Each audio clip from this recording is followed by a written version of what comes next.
Looking for that perfect game for your gaming console? Video Game Corner is the largest independently owned video gaming store in North Mississippi, located at 1519 Highway 72 in Corinth. We are an authorized limited-run retail store and have a massive collection of retro games and game systems, and also plush toys and collectibles. We also pay top dollar for your used video games. Check them out Monday through Saturday from 10 a.m. to 8 p.m.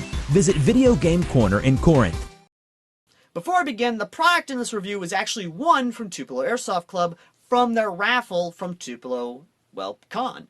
So a huge shout out to Tupelo Airsoft Club and to the owner Ryan for allowing me to be able to do this review.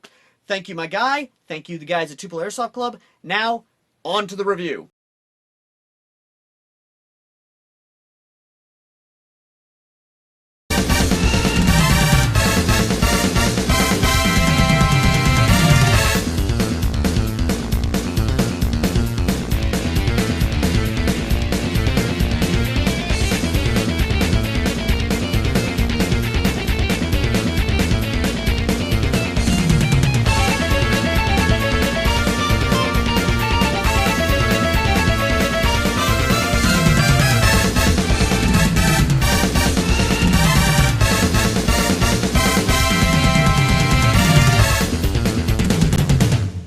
So as many of you know, I've already reviewed 2 Umarex products already before this month came around. And while yes, the month of October is my basically piss-off owl month, essentially, to review bad guns and stuff, thankfully this first one is not going to piss me off.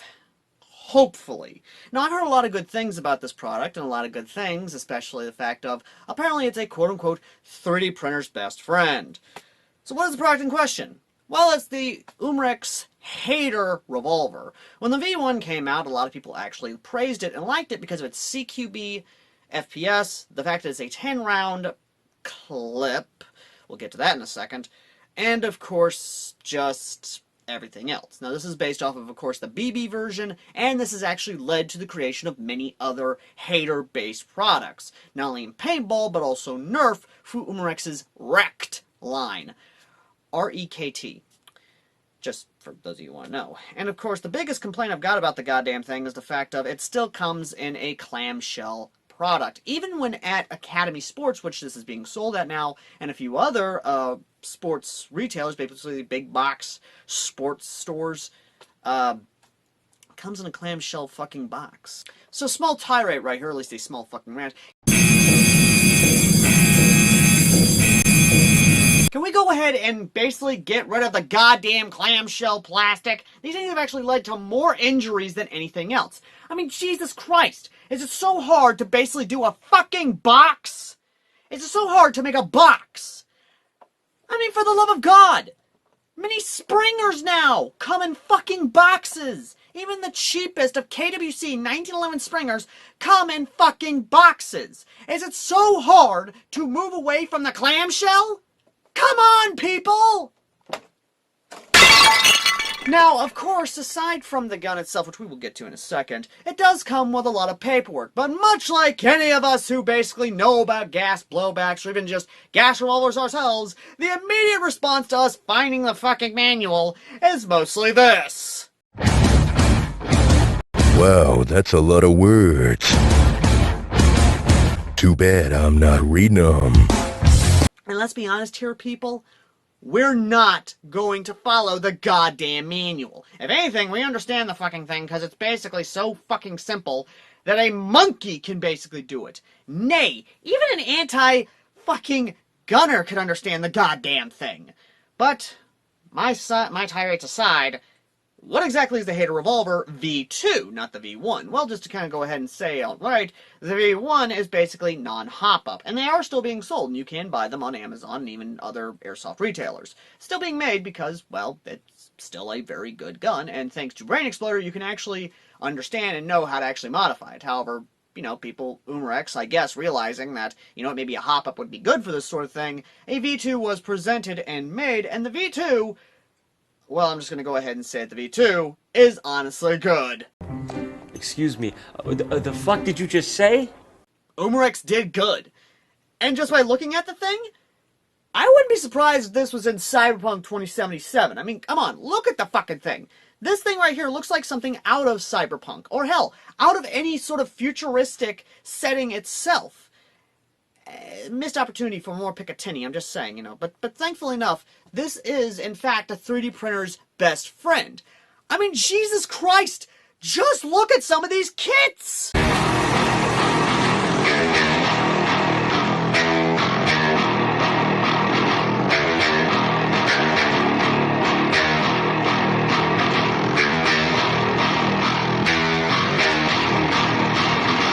Understand now, I say this because the thing is essentially a clamshell, meaning that you can unscrew all these screws here and basically do whatever you want with it.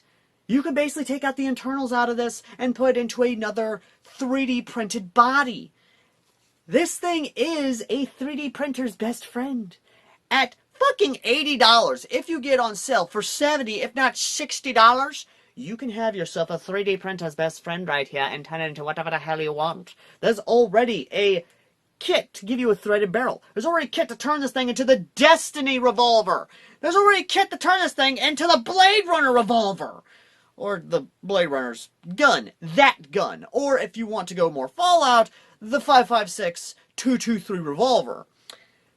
But I digress. What about this revolver actually says it's definitely good for the price tag? I'm just going to say this right now. Goddamn a lot. One, it has a hop up here, which is adjusted via an Allen screw. Now, I'm going to say they had a missed opportunity to basically have a little door here that you could have flapped up and kind of just, you know, kind of adjusted it just with a little knob, or even have just a small knob built into it to where you could just adjusted it here or there. But, you know, that's just me. That's just me. Of course, with 3D printing, you can basically do that if you want. The other thing, though, is the actual system itself. The way you actually get to these cylinders is literally just that, and then you can literally pull out like this. The cylinders themselves, I'm just going to go ahead and say this now. These are technically clips. They're not magazines, because they do not have a spring with a follower that actually pushes the cartridges, or in this case BBs, into the chamber. This is a clip. It holds BBs in place. And sadly, the clips themselves are kind of finicky when it comes to BBs. We'll get to that later on. However, unlike most, you cannot do this here or here. Well, you can't do it here. You can, of course, pop out the other cylinder, but you're not going to, until you wear these things down, you're not exactly going to do cool tactical reloads by literally smacking the empty cylinder out and popping in another one. Now, something else that's kind of nice about this is that you do get some fiber optics here and here, giving you a very nice sight picture. I'm going to try and line you up right there. You do get a nice sight picture.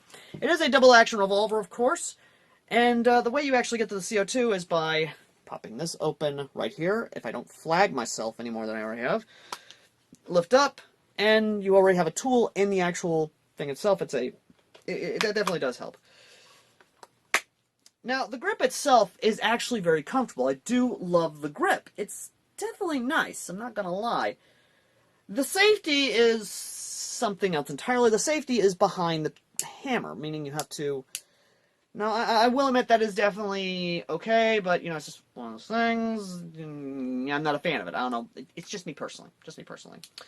Now, the hammer itself is not that big. Definitely not bigger than your traditional revolver. And the cool thing about this is that it rotates clockwise, not counterclockwise, like many other revolvers. The trigger itself is actually definitely smooth. Like, there isn't really a lot of resistance.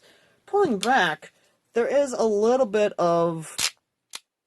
not a lot. Pulling back here, you definitely have that. There's definitely a connection right there with the actual trigger itself. It's a very much so smooth trigger, much smoother than other revolvers that I've messed with in my lifetime. You do get Picatinny rail, of course, here and here. Not a lot of pick, which means if you want optics or even larger optics, you're going to have to 3D print yourself out a kit to put over this, just so you get monolithic to Picatinny rail. I wish they could have added a little bit more Picatinny, but you know what? With the silhouette we have right here, I definitely do like. I mean, hell, I like the actual faux vents right here, as well as the weight reduction here. I do like the bit of Picatinny here. I like the presentation of this revolver. I really do. Now, like I said before, the clockwise is definitely interesting versus the counterclockwise. Now, for those of you who don't know what counterclockwise is, let me go get another revolver, or at least my other non-6-shot revolver that I actually have, and kind of talk to you guys about counterclockwise versus clockwise. Now, here, of course, I have my Wind Gun revolver right here, which has the 8-shot cylinder, or at least the 8-shot cylinder right here. Now, unlike the H8R revolver, this one is counterclockwise. What does counterclockwise mean? Well, it means when I index the cylinder, it goes that way instead of the cylinder going that way.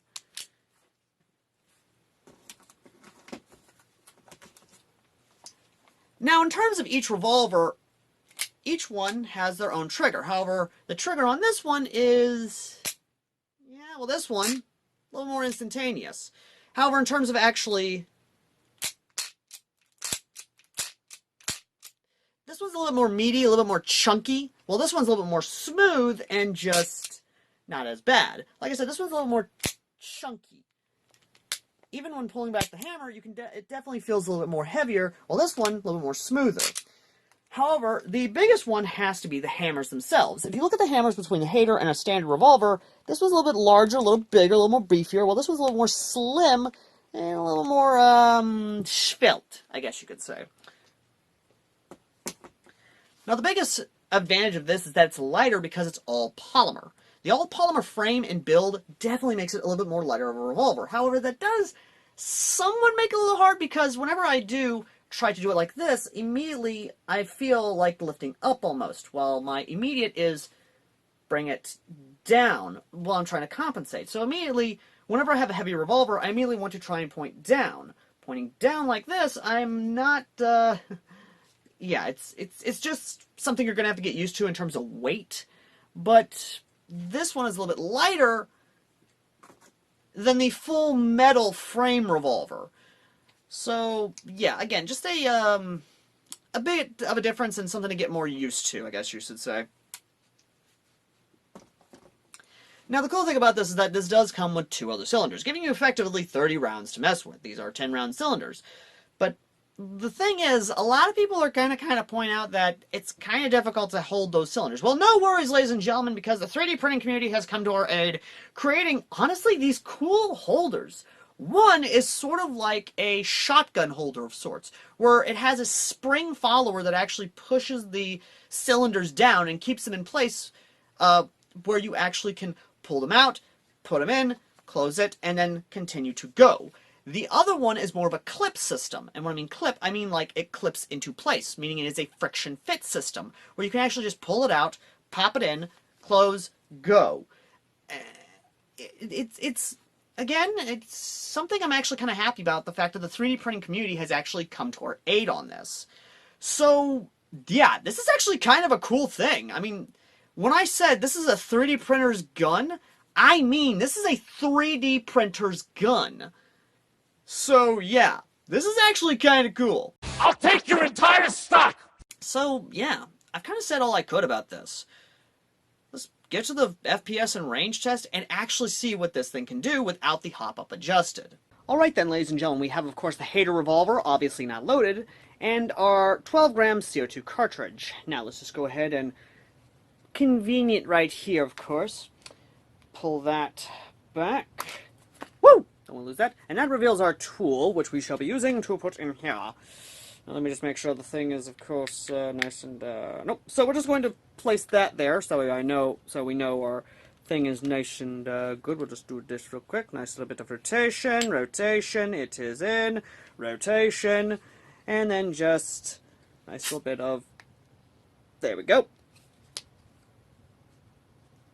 Not hearing any leakage, then we just, and this is where the fun part comes in. You have to get this in first, like such, and just guide it in, and then smack the ever-loving shit out of it.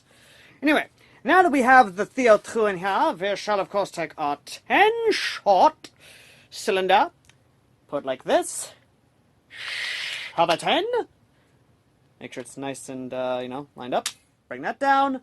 And the cool thing, and like I stated before in the video already, I like this because it's clockwise, not counterclockwise like you see a lot of other revolvers, like the Smith & Wessons, or at least more than a few Smith & Wessons, actually. But we're here to see about the FPS on this son of a bitch. So, first 10 shots and first 10 spouts, so this is a son of a bitch with Evike .2 babies. Consider donating to the PayPal to help support the BBs, of course. We need more BBs to help with the testing. Let us see what the FPS is, shall we? Dear God, that was all. 15 FPS on the first spout. I don't think that's right. It is right at the gain. 10 feet per second. I don't think that's right. There we go. 273 FPS. On the third shot, by the way. 343. 334. 331. 332. 327. We have 2 more shots. 331 and 330. The CQB limit FPS is in fact true, and the cool part about the cylinder is that you can actually easily spot it from the rear, so you know what BBs you have left. But either way, though, let's go ahead. I need to get more tactical with this. That way I can be like a HK slap. Just damn it! Now I want to do an HK slap. HK! But you know HK apparently was a godly entity, and all you have to do to summon yourself your very own HK pew of choice is just to call it out as if you were calling out a heavenly deity? Maybe you shut it down, shouldn't you? Anyway, let us go outside with the H8R revolver. Not a H&K, although I would like to take this HK outside one day. I'm not going to take it out with me today, darling, no. I would like to take this out to the field one day, though. I really would. No, we are taking this outside, of course, and we're seeing what the distance test is. Let us go! Ah, yes, we're outside now, and sadly, Mother Nature has decided to grace us with just a tiny bit of wind. And I'll be honest here, folks, I don't know how to feel about the safety. I really don't. I get the whole convenience of it, saying, you know, it's like right there for you to actually, you know, disengage and all that. I don't know. I guess I'm just so used to the actual cylinder release is your safety. I don't know. I guess I'm okay with it, considering they actually do that on real revolvers as well, including the Colt Single Action Armies, where they actually have the safety behind the hammer, even though the hammer is technically your safety. I don't know.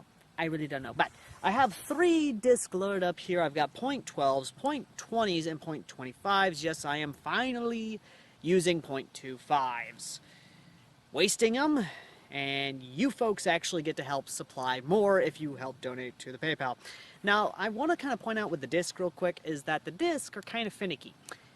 .12s, we lost 2 already. Jesus Christ, we've lost 2 of these things. So I'm going to go ahead and just kind of load that up and so we don't lose more, but Jesus, I've lost another BB in here. Jesus Christ. I think I feel it. I think I feel it within my pocket. Nope, nope, nope, nope. It is gone. It is gone forever. It is gone. But it's not just .12s that has issues with. It also has issues with .25s, or at least Evike brand .25s it has issues with. I don't think it would have any issue with anything else, but .2s, it seems to like. .25s, not so much. It has, honest to God, issues. So, I'm going to try and load this up to where the empty is on there. There we go. Okay, it's lined up real nice. Now, as I was saying before, let me just go ahead and kind of get the other disc. We are not losing any .25s yet. We haven't lost any .25s, so that's actually good. So, righty is .25s, left's the .2s, or .20s. So, let's go ahead and get the camera on. Now understand, I have not messed with any of the hop-up setting on this, which the hop-up again is this nice little bit right here where you deal with an Allen wrench, although personally I think they could have done a little more if they maybe just had a little flip-up door where you had a little knob on there. But with 3D printing and the advent of 3D printing, and as I stated earlier in the video, all the 3D prints they have, they could probably have a nice little knob that you can actually just like switch anything else. But either way though, first shot's loaded up. Let's go ahead and see if it will hit the broadside of a barn. We are, of course, shooting pistol distance, or at least pistol engagement distance, I think, which we are going to be pushing this a little far, so I'm not going to be doing like rifle testing, where I'm going to be, it's just to the barn and seeing if it will hit at the barn, because that's, if we try to go any further, it's kind of pushing the distance. So let's just go ahead and aim for the barn, and let's see what .12s do, shall we? I am pleasantly surprised by that.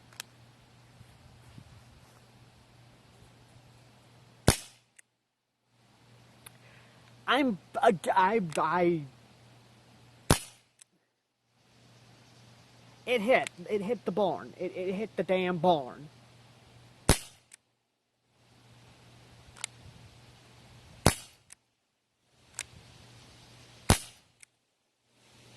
And we got two more. That one went right into the ground. And, yeah, that actually, kind of interesting. And let's see if I can speed load this thing, or at least tactically reload the cylinder. So, just... Nope. Cannot do like in Cyberpunk 2077 where you can just smack the cylinder out there and just reload it. Sadly, but loading up .2s. I'm getting better at the HK style slap though. That's an improvement. So, let's go ahead and do some Evike brand .2s, not .25s, and I will aim for the barn, but I'll also aim at the distance as well, just to kind of see what we're getting at. So, here we go.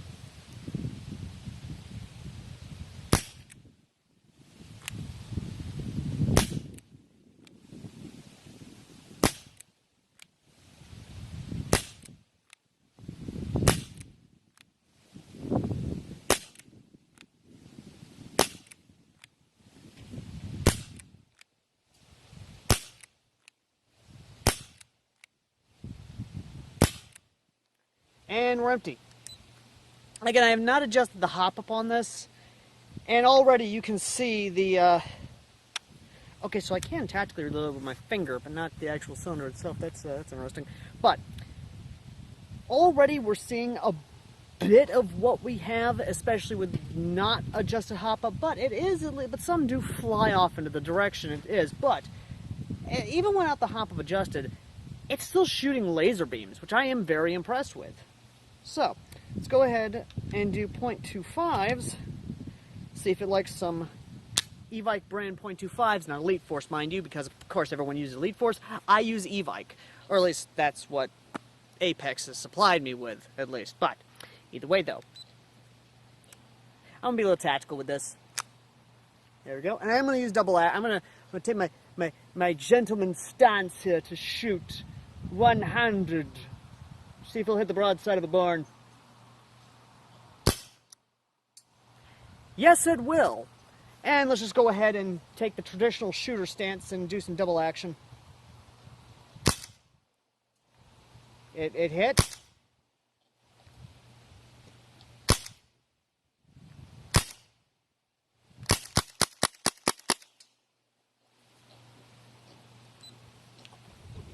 Accuracy by volume, apparently, is the name of the game, ladies and gentlemen. But, again, that's without the hop-up adjusted. With the hop-up adjusted, you'll definitely see some major improvement. I may do some tests in the future actually showing the legitimate accuracy of this between .2s and .25s. But that's if I want to. I'm probably going to be lazy and not. So, ladies and gentlemen, let's go ahead, get back inside, and give the final verdicts on the H8R revolver, the 3D printer's best friend. So in the long run, ladies and gentlemen, I'm not gonna lie, this is definitely something to have in your collection. Hell, this is something anyone can get. This is, by all sense of the word, and I can't believe I'm saying this, is a perfect gun. A surprise, to be sure, but a welcome one. When I say it is a perfect gun, I mean it is perfect in the sense of there are tons of aftermarket parts for it. If you're a 3D printer, you can actually get the files and print out the kits yourselves. You can actually print out the actual ammo holders yourselves. The gun itself is not expensive. The cylinders are not that expensive. However, the cylinders I do want to kind of talk about. Because as much as I want to praise the ammo capacity for a revolver like this, especially it being the way it is, these clips are finicky as hell. What the fuck? Okay, and maybe because a few things. I mean, heat may be an issue. I mean, these are polymer. These are not like metal anything really. These are polymer. These are based off of course, pellets. But again, it's something I can live with, I guess you could say. I just gotta know what kind of BBs. I just basically gotta go through my piles of BBs and make sure that they actually stay in the damn things. Now, in saying this, I cannot stress enough how impactful this is. We now have paintball markers because of this. We now have self-defense markers because of this. We now have Nerf blasters because of this. The H8R revolver is that lightning in a bottle that I don't think Umarex could replicate. And I know that's insulting to some people, but it's the truth. They made a perfect revolver. They made a perfect system. The only thing they can do is just build off the system and make something more. I would love in the future if Umarex actually gave us a threaded barrel. I would love in the future if they gave us a longer barrel version of this, a snub-nosed barrel version of this, because everything they have right here is perfect. So, ladies and gentlemen, let me know in the comment section down below what you think of the H8R revolver. And if you agree with the final score of no more, no less, I can't give it a higher rating. I really can't, because I want to give it a 10 out of 10. But the small problems it presents... Actually, you know what? Fuck that. With a perfect revolver, it deserves a perfect score. Ladies and gentlemen, the Umarex H8R revolver gets no more, no less than a 10 out of 10. It is a legendary gun. It is the reason why we have paintball markers now. It is the reason why we have Nerf markers now. Or, hell, Nerf blasters now. It is the very fucking reason why the 3D printing community is making such great and beautiful kits for this thing. It is the very fucking reason why I got into the sport in the first place. Because these types of things are the reason why I love airsoft. It is a gun that can actually make you want to make more. This is one I'm going to be rocking for a good long time. I'm going to be getting more cylinders, well, more clips, mind you, and I'm definitely going to try and outsource, or at least talk to some 3D printing friends to actually try and get the threaded barrel, or at least a lot of the kits that are there for this. Hell, I would love to have this as that gun from not only, of course, Blade Runner, but also Fallout New Vegas and Fallout 4, thanks to mods. Oh, and of course, you know, Fallout 2. Just saying. Anyway, thank you all so very much for watching. As always, I've been AirsoftAL. And if you like this gun, let me know in the comment section down below what you think about it and what you think more improvements can be done with it. Would you like a snub-nosed version? Would you like a longer barrel version? Would you like one with threaded barrel, more Picatinny rail? Let me know in the comment section down below. And as always, ladies and gentlemen, I've been AirsoftAL, and I will show you lovely, lovely people in the next video. Till next time, later!